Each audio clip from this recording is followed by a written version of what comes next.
Good evening, guys. I'm James Johnson. I'm a senior electronic media and broadcasting major here at Northern Kentucky University, majoring in electronic media and broadcasting with a minor in political science. And so let me introduce you to my boy, Keem. Keem, introduce yourself. My name is Rakeem Washington. I go by Keem. I'm also an EMB major here at NKU, fourth year, almost out of here. So that's exciting. I'm a minor in communications, and yeah. That's pretty much it, huh? Yeah, that's pretty much it. All right, so as you all seen in the opening credits, we're going to be discussing a interesting topic.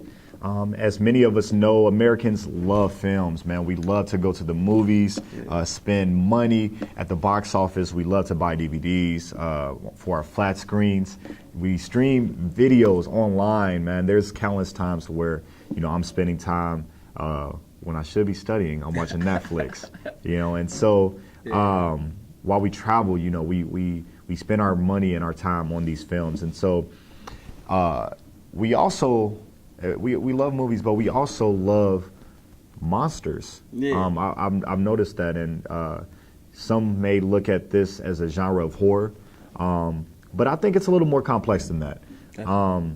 Before we look at the genre of horror, let's take a look at what exactly genre is.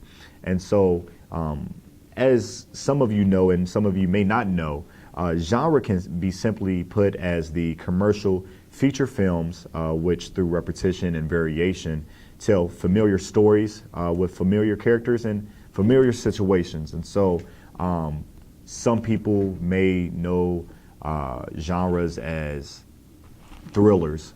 We have romantic comedies, we have westerns, and so these are just a few examples of what genres is, but it can also be referred to as just popular cinema.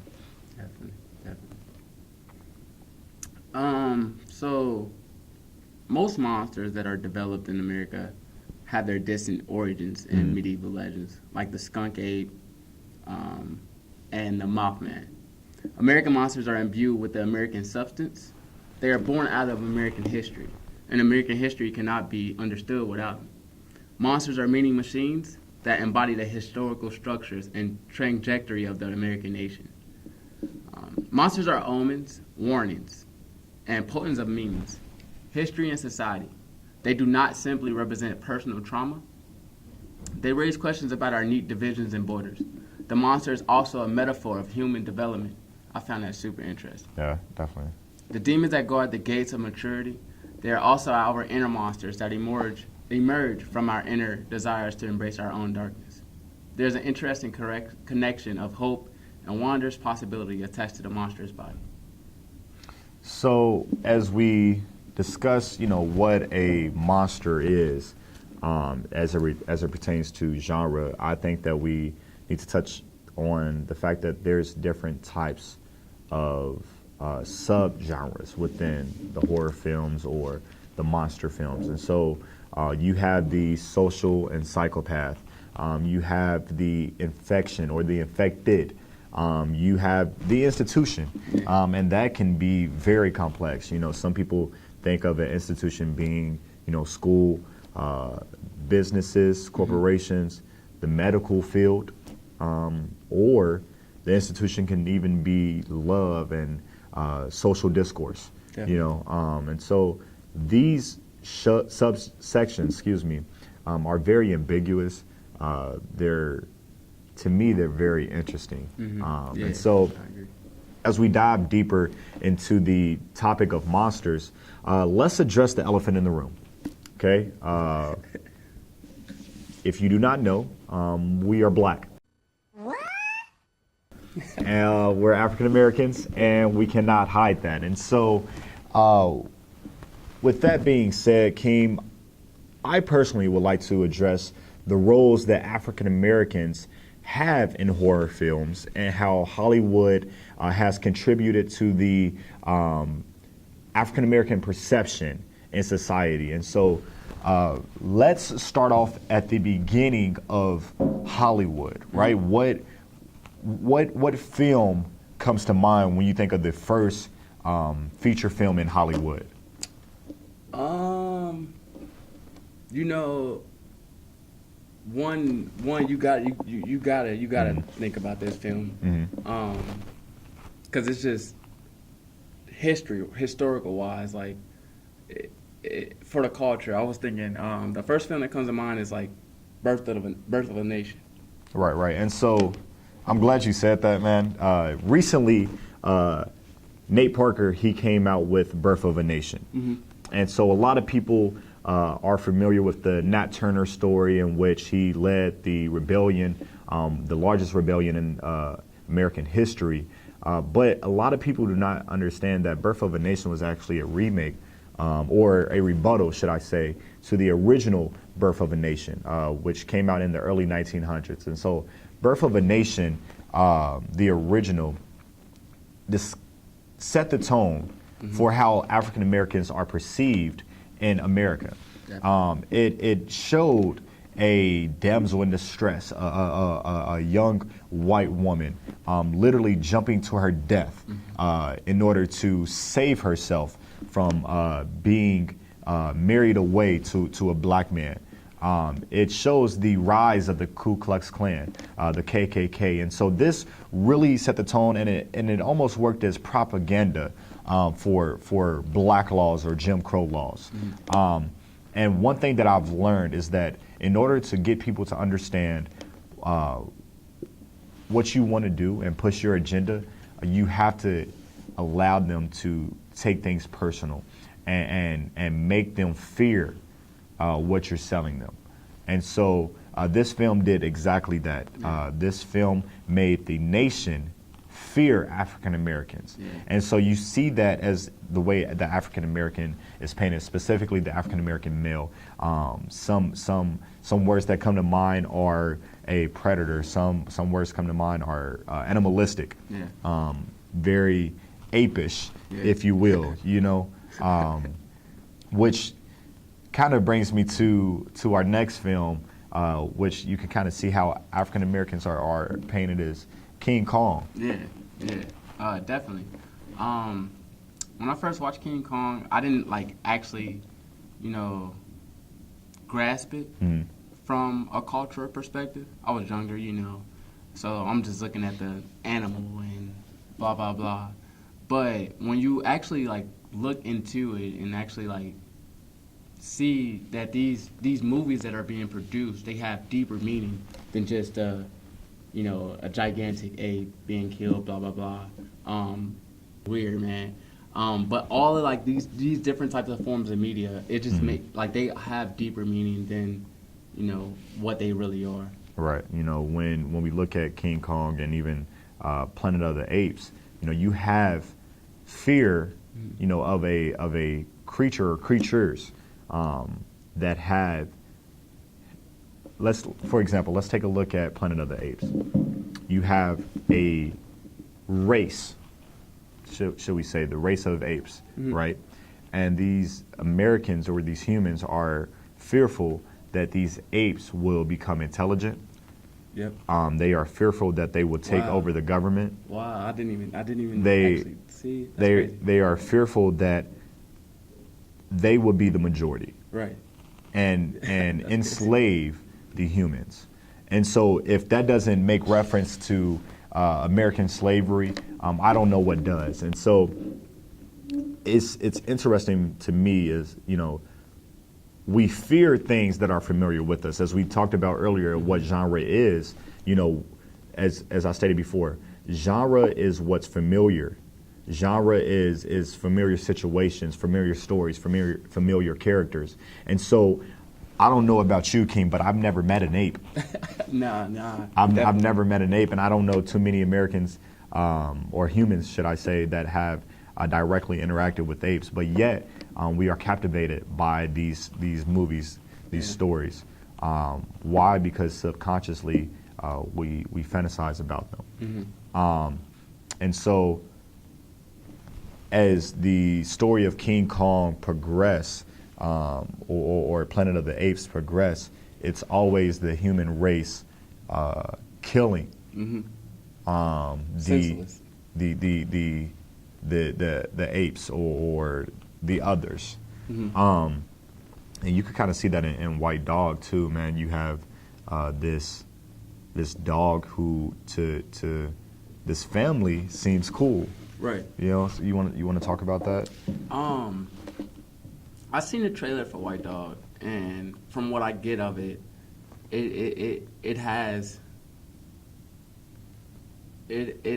our what we're arguing. Basically, our cultural references are the black undertones that popular cinema produces and has been produces with, like, you know, the white dog being he looks genuine, he looks, you know, like a regular dog, friendly, but then he ends up becoming like A vicious attack dog, yeah, really. Yeah. a vicious attack dog, basically. And as the dog grew up, those methodical beatings by blacks planted that seed of fear in him. And that fear became hate, and that hate conditioned him to attack the color black. That's a white dog. Of course he's a white dog. I don't mean his color. He's going to attack and kill black people.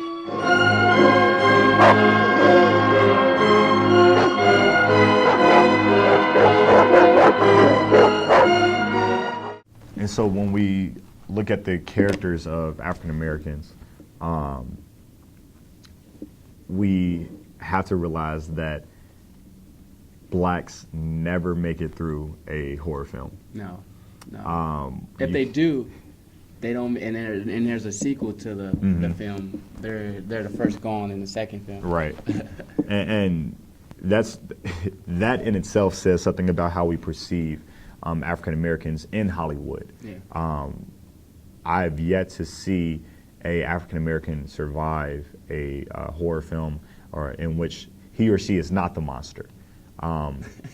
Usually they are the first to go. Usually they are the ones who have to pay the price in order for the brunette virgin to live on. And you see that in this clip with Scream. Yeah. Sandra Bullock is playing right down the street. Nobody want to pay $7.50 to see some Sandra Bullock shit. That she naked. Oh, but you will sit through a movie called Stab. It's adrenaline, Maureen. It's good to be scared. It's primal, you know what I'm saying?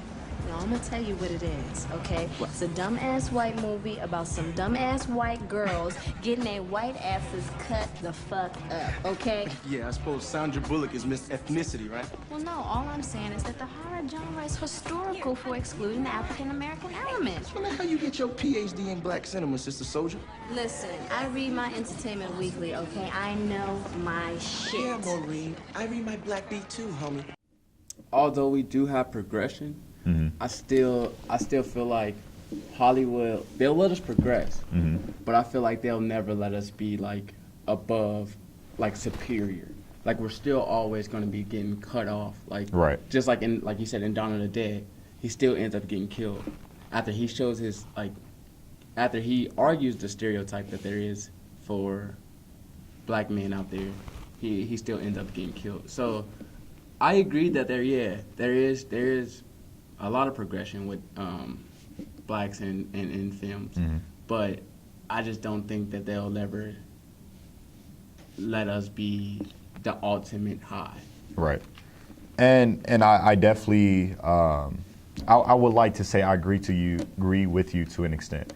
I believe that as we progress as a nation, we are starting to become more aware to some of the discriminations as it pertains to Hollywood and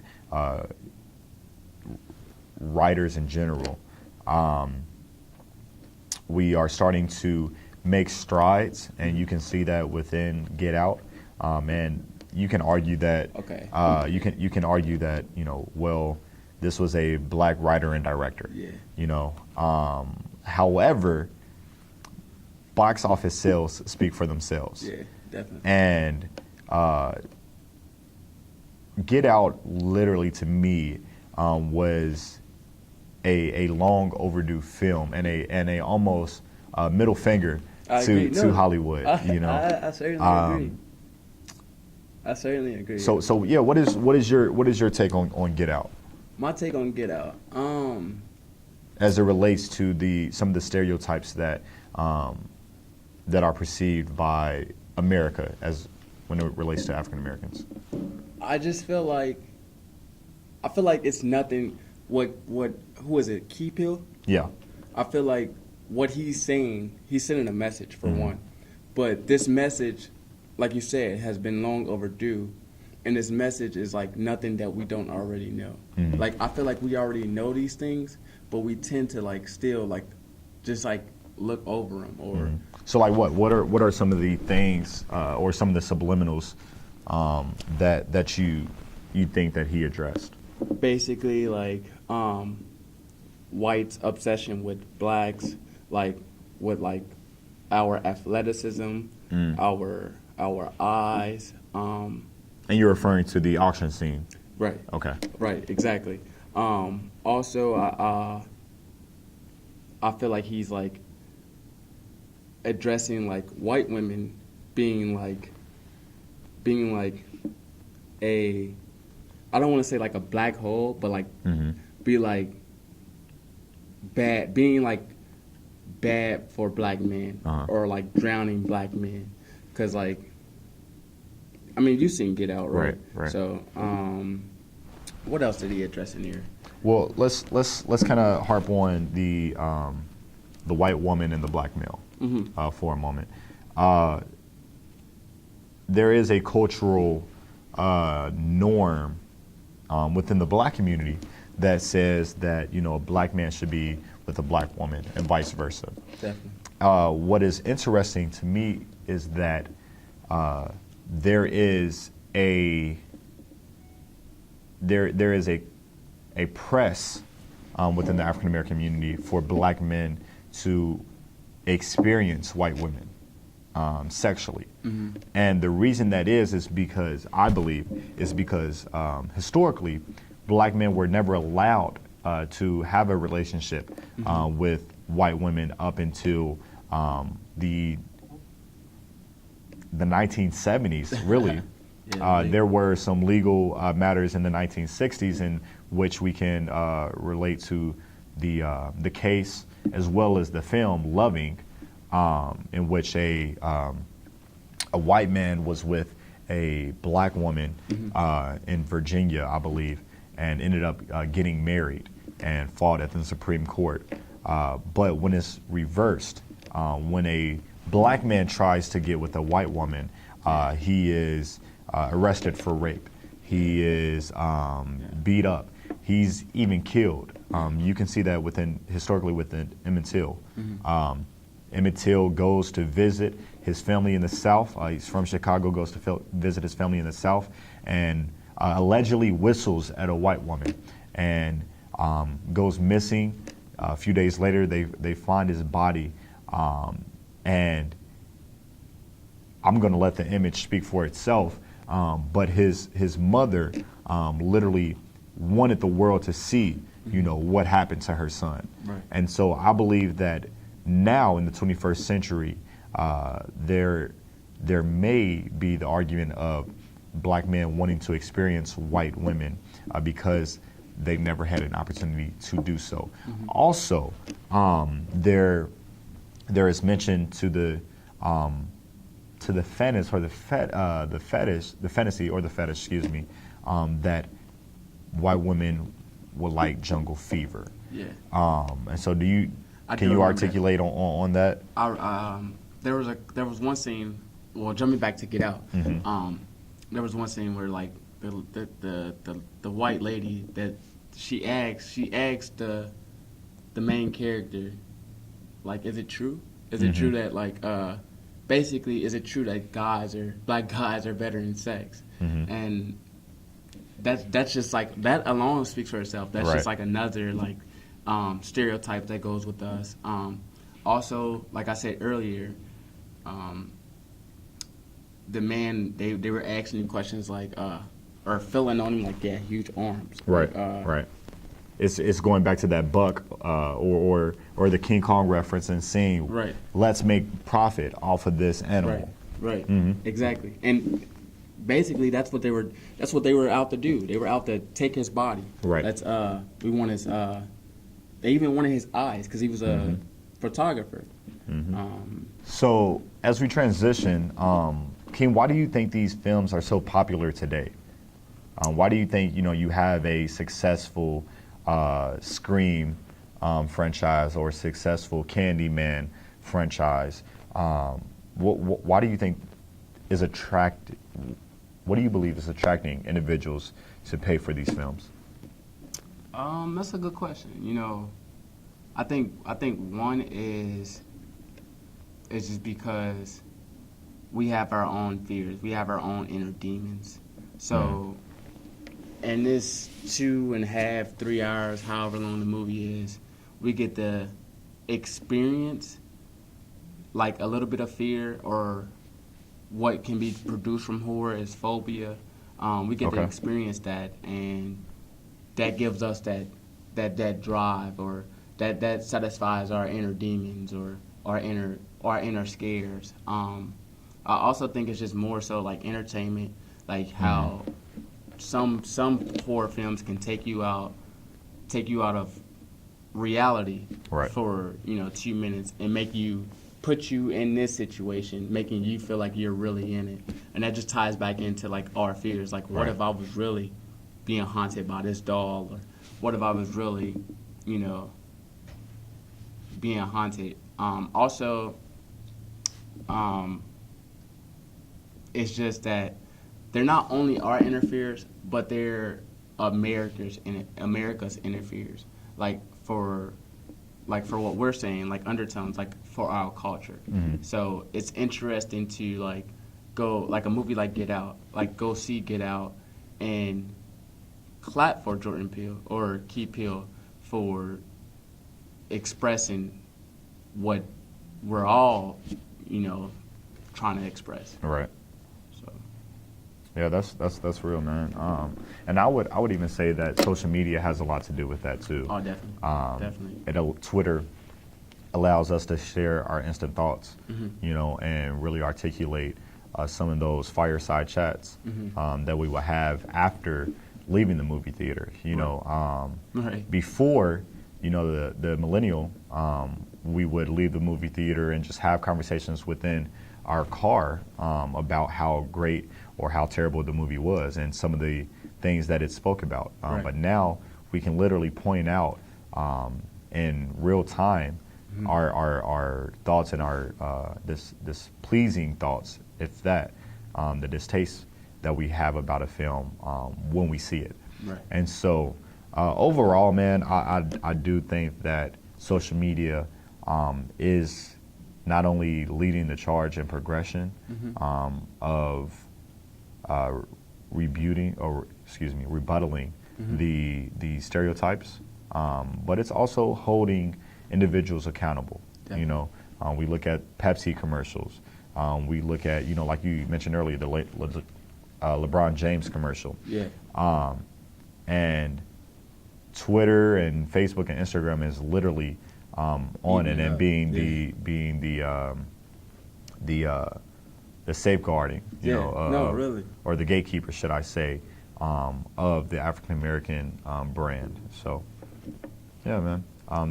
And overall, man, I do think that we are making progressive strides. Yeah. It is looking. I would say that it's looking more up for us, and I think what that social media plays a big part in that too, because it's allowing the media and the net, period, it's allowing us to get deeper knowledge of who we are as a culture, because we never really got that background and that understanding for what we stand for. Yep. And we look past all of this deeper meanings in film, so. All right. Well, guys, that is it. I'm James Johnson. I'm Keem Washington. And we will see you all later. Thanks for watching.